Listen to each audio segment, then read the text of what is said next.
കണ്ണൂർ ജില്ലയിലെ ഏറ്റവും തലമുതിർന്ന CPM-ന്റെ നേതാവായ TK ഗോവിന്ദനാണ് ഇന്നലെ ആ പാർട്ടിയിൽ നിന്ന് രാജിവെച്ചുകൊണ്ട് ഒരു പ്രസ്താവന നടത്തിയത്.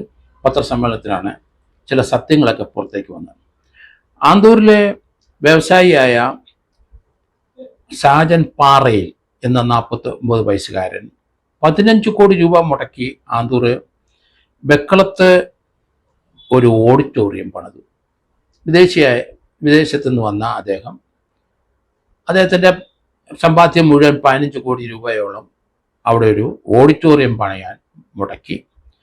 ആന്തൂർ നഗരസഭയുടെ ചെയർപേഴ്സൺ, സംസ്ഥാന CPM-ന്റെ സെക്രട്ടറി MP ഗോവിന്ദൻ്റെ ഭാര്യ PK ശ്യാമളയായിരുന്നു. അവരുടെ കാലഘട്ടത്തിലാണ് ഇദ്ദേഹം 15 കോടി രൂപ മുടക്കി അവിടെ ഒരു ഓഡിറ്റോറിയം പണിതത്. അതിന് കൈവശാവകാശ സർട്ടിഫിക്കറ്റ് കിട്ടിയെങ്കിൽ മാത്രമേ അദ്ദേഹത്തിന് മുന്നോട്ട് പോകാൻ പറ്റുള്ളൂ.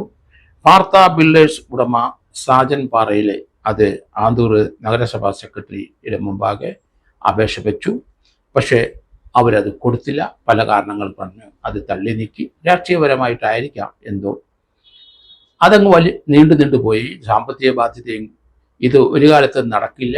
താൻ അവിടെ ചെയർമാനായിരിക്കുന്നുള്ള കാലം തനിക്ക് നോ ഒബ്ജക്ഷൻ തരില്ല എന്ന് പറയും, കൈവശ സർട്ടിഫിക്കറ്റും തരില്ല എന്ന് ചെയർപേഴ്സൺ പറഞ്ഞു. രാഷ്ട്രീയപരമായി അന്ന് വലിയ ഒച്ചപ്പാടുണ്ടാക്കിയതാണ്. അന്ന് P ജയരാജനായിരുന്നു അവിടുത്തെ കണ്ണൂർ ജില്ലാ സെക്രട്ടറി. അദ്ദേഹത്തിൻ്റെ കാലത്ത് അതിന് പരിഹാരം ഉണ്ടാക്കും എന്ന് പറഞ്ഞിട്ട് പോയെങ്കിലും ഇത്രയും വർഷങ്ങളായിട്ട് പരിഹാരം ഉണ്ടായില്ല. സംസ്ഥാന സെക്രട്ടറി MP ഗോവിന്ദൻ്റെ ഭാര്യയായ ശ്യാമളയായിരുന്നു അന്ന് അവിടുത്തെ ശ്യാമള ഭരിച്ചുകൊണ്ടിരുന്നത്. ആന്തൂർ ഷാജൻ്റെ അല്ലെങ്കിൽ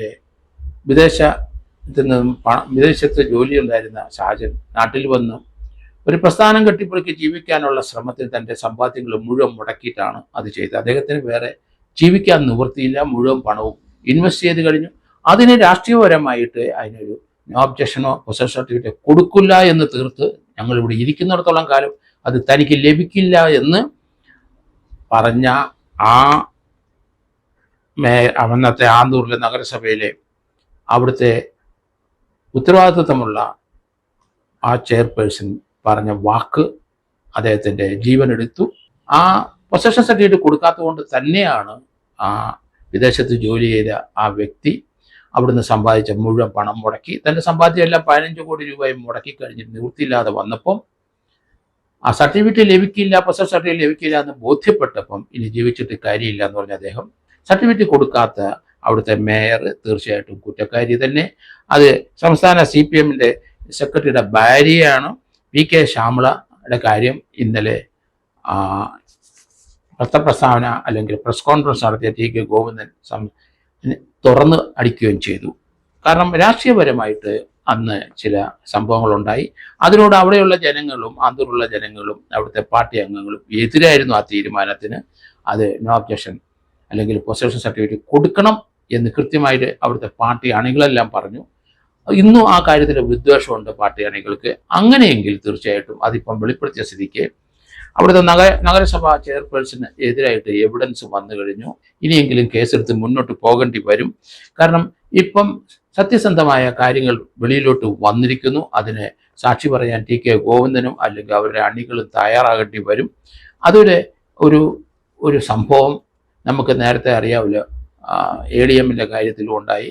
ADM-ന്റെ കാര്യത്തിൽ ഉണ്ടായപ്പം അവിടുത്തെ ജില്ലാ അധ്യക്ഷ അവരുടെ സംസാരത്തിൽ കൊണ്ടും അവരുടെ പ്രവൃത്തി കൊണ്ടുമാണ് അവരെ അറസ്റ്റ് ചെയ്യും. 10 വർഷം വരെ ശിക്ഷ ലഭിക്കാവുന്നതാണ്. അതേ രീതിയിലുള്ള ഒരു സംഭവം തന്നെയാണ് ഇവിടെ MP ഗോവിന്ദൻ്റെ ഭാര്യ ചെയർപേഴ്സൺ ആയത് PK ശ്യാമളയുടെ സംസാരത്തിൽ നിന്നും പ്രവൃത്തിയിൽ നിന്നും ഉണ്ടായത്. അതുകൊണ്ട് നിയമപരമായിട്ട് അത് മുന്നോട്ട് പോകും എന്ന് തന്നെയാണ് ഞാൻ കരുതുന്നത്.